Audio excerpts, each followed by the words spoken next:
Hey guys, I'm here in my room and my hair looks like crap. But oh well. This is the first day I am heading to the airport in about numbers. I would say in about 4 hours. Um I've just finished packing. I will probably go to sleep after I record this and wake back up and head to the airport. Probably won't record any in the airport because that's boring.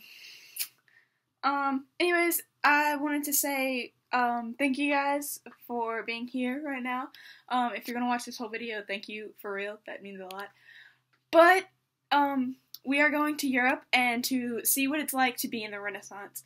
And this is probably going to be one of my worst videos. I'm gonna look back on this in like 10 years and like cringe. But, anyways, I will see you guys later.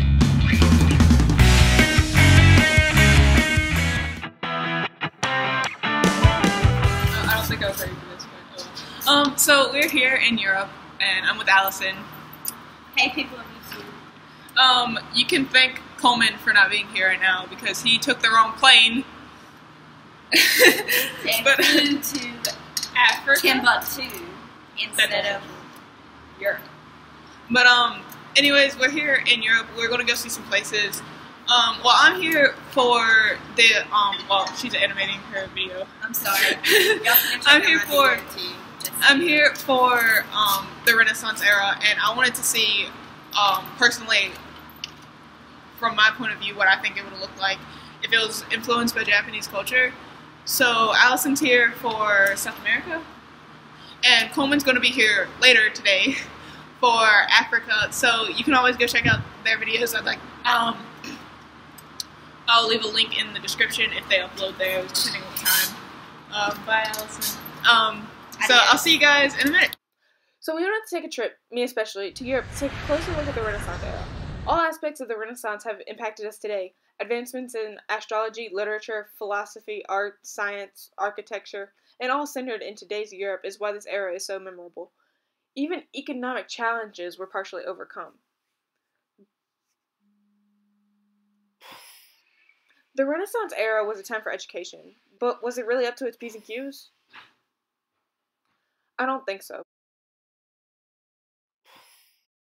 To understand and answer this question honestly, I'll have to travel back in time to the Renaissance era. Okay, maybe not that far.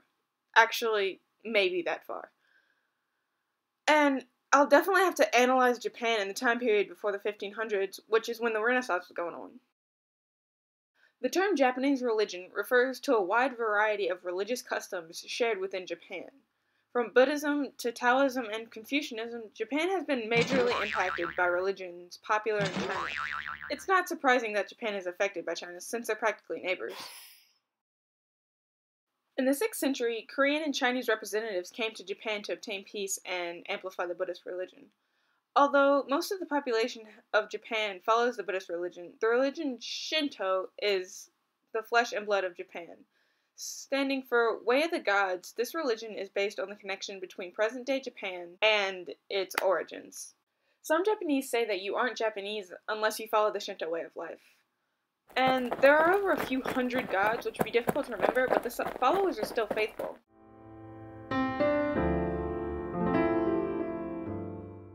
The torii gates are a major part of the Shinto religion. Marking the entrance to a shrine is the tall standing wooden gate that can come in many colors but are traditionally black and orange. There was no official writings of the Shinto religion until the Buddhists migrated into the country. And I really am sorry for this terrible animation for this clip. But why did the Chinese migrate? In the 13th century, the Mongols invaded China, forcing them to move to Japan. Although the Mongols had no superhuman strength, they were enough to scare the Chinese. But they're not the main focus. So let's move on. But think about it. If Europe was affected by Buddhism, Confucianism, Shinto, and Taoism, Europe wouldn't be mostly Christian-based. Whether that's a good or bad thing is up to you. Europe really was Christian-based. Before the Renaissance, the church ruled the territories in the western side. One of the major concepts in Europe at this time was humanism, an outlook of attaching prime importance to human rather than divine or supernatural matters, or putting man above all things that are made by him. But really, in the Renaissance era, it meant studying classical Greek and Roman texts in order to change the way in which you view the world. While Europe was focused on humanism, Japan was focused on Buddhism. I know butchered that word, and before I butchered this timeline, you're just going to have to look at it.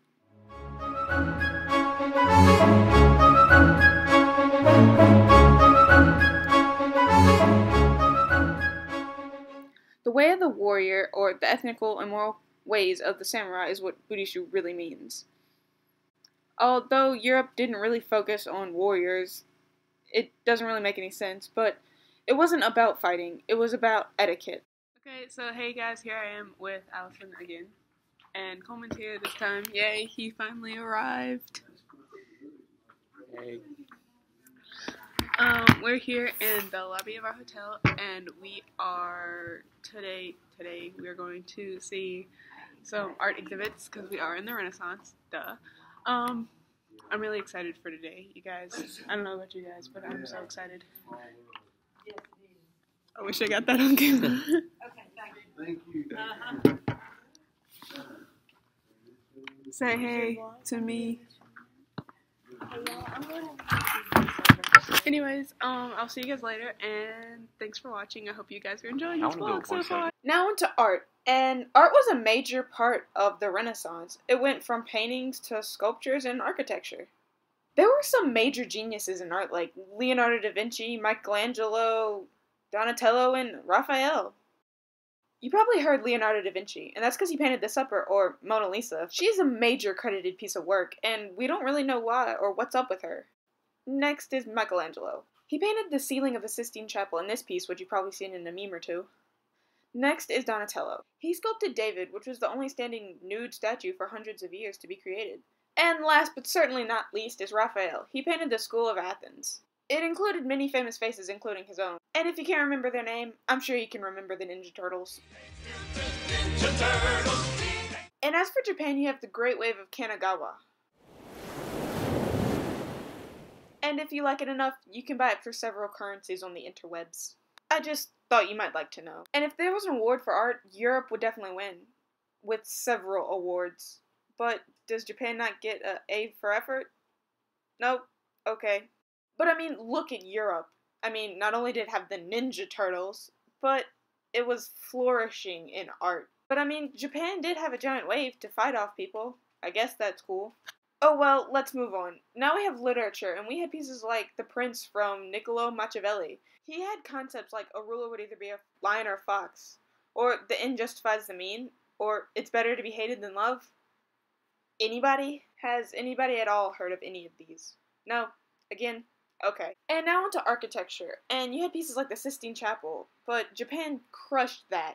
They had buildings like this, and China happened to crush them because it was their idea first. But anyways, Japan's look more like this, while this is more Chinese-ish. I mean, they were more round, and that's kind of round.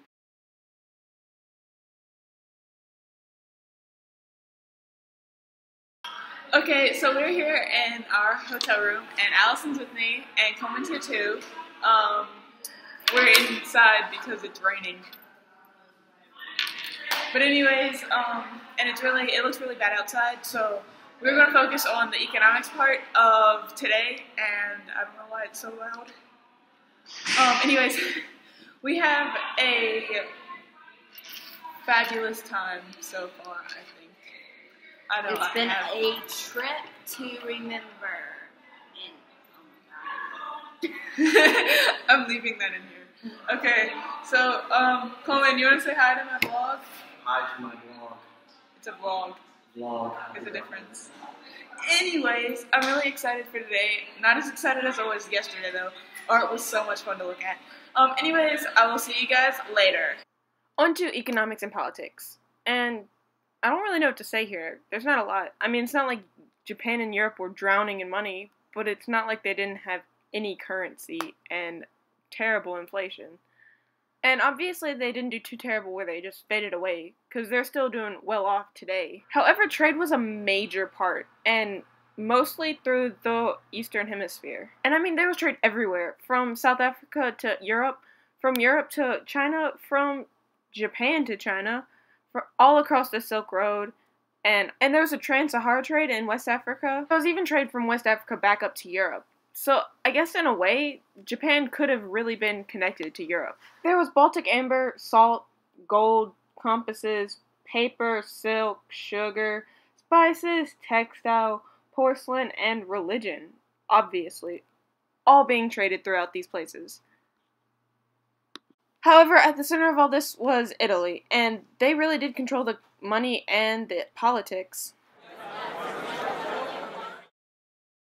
But on to a little bit more depth in politics. Japan was a dynasty which was run by a shogun. And Europe was whatever it was at the time. I don't really know what to call it. If they influenced each other, what would you call it? What would it be? Would it be a new government? Would it be a different government? Or would it just be a combined government? It actually could be neither of those, and Japan and Europe have to tussle it out to see whose government they use. Not only will we probably never find out, but I guess it doesn't really matter anymore. And even if we could ask a fortune teller, would she really know the answer? So I am back home after the long trip. It was only like 4 days, and then including the flight time, which it's not that long, I guess. But I am back in my room, and overall, I thought that the trip was really good. Hey, look, it's my dog. Overall, I thought that the trip was really good. I had a lot of fun. I think the other two of the three blind mice had a really good time. It was a really good experience, I think. If anybody has the chance to ever go do that, I hope that they do. It was so much fun. It was a lot of fun because of Allison and Coleman being there, but, and it probably would have been boring without them, but it was so much fun to go see the artwork that they have there in Europe, and just to travel around, and so, that's about all I have to say. I don't want to really ruin anything for anybody that plans on going, but, yeah, that's about it. I will see you guys next week in that note.